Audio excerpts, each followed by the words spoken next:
Hello and welcome to this lesson on the tune Princess Royal. This is a really ancient English tune and we're going to play it on the DG Melodeon. What's good about this tune is that all of the notes are on the G row, so you won't be playing the D row at all. So it's a cracking piece, really good fun to play. Usual advice is to practice it in chunks, glue it together, play it slowly, build the speed up. Don't practice for too long because you'll get aches and pains. If you start getting a bit achy in the wrists or the shoulders and the neck, then have a break, come back to it. It's a good idea to make sure you're relaxed, make sure your shoulders are dropped, you're not all getting all tense and hunching up.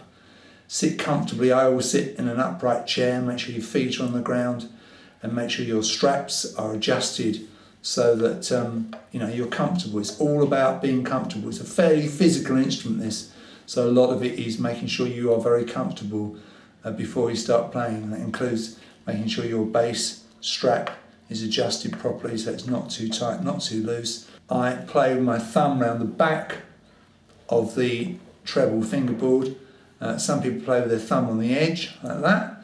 I do it this way so I can move up and down easily, but again, that's a matter of personal preference. So we're in the key of G major, so all Fs are sharpened, and we're in the time signature of 4/4, so we're counting each bar as a 4. 1, 2, 3, 4, etc. Now the first two notes are in a little pickup bar. These are called an acrostic notes, if you want the posh term, but it just basically means that these two notes bring you into the main body of the tune, and they come on beat 4 of that first incomplete bar. Now, to play these notes, you'll need your little finger ready on what for me is button 6, maybe button 5 for you. My Melodeon is a 4th button start. If yours is a 3rd button start, then obviously you've got to come up one for all the buttons I use. So the notes are D and C, and they are quavers. So you'll count 1, 2, 3, 4 and. 4 and is where it comes in. And little finger on the note D, pushing, change button, come up one button, the note is C, 3rd finger, pulling. Notice slight movement of the bellows, don't yank them around. Now you're into the first complete bar, which is called bar 1. These pickup bars, the one I've just dealt with, are not classed as a bar. Sometimes they're called bar 0. So this bar I'm going to deal with now is actually bar 1. I'm going to do the bass as we go, so that by the time you reach the end of this tutorial you would have learned everything with the right hand and the left hand.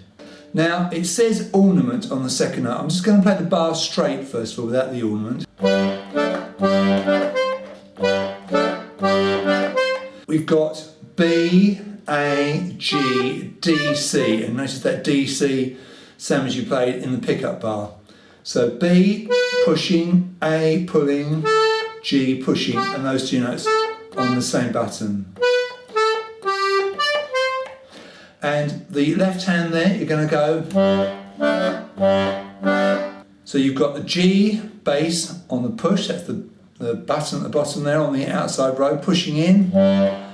You're going to play the D chord, which is the button above, 3rd finger, pulling out, and then you go back into the G bass, and then keep pushing with the G chord. And notice how I use my fingers. I tend to use 1 finger per button.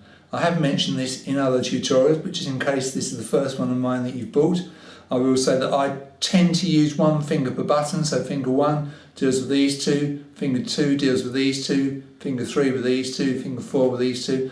I know lots of people use just 3 fingers or just 2, and it's whatever works for you. But there is a logic to doing it the way I do it, I think. So the bass line there is. So if I play the right hand and the left hand together there.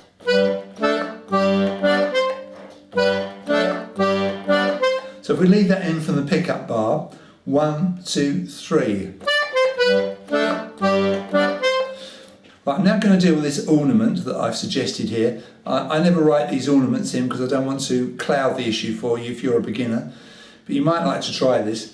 What you're actually doing is you're playing the note A, you're doing it on the pull, that's the normal note that's written, and what you do, you go back up to the note on the same row, next button down. I say up because it's up in pitch, but it's sort of down geographically, if you like.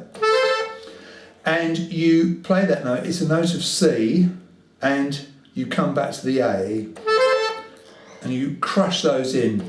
So you've got the principal note and 2 extra notes there. So you've got. So you have.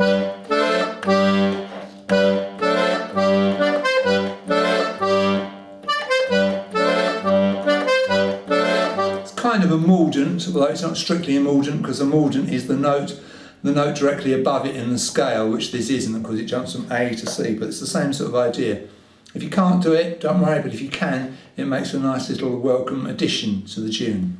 So we're going to play the pickup bar and the first proper bar with the ornament. 1, 2, 3.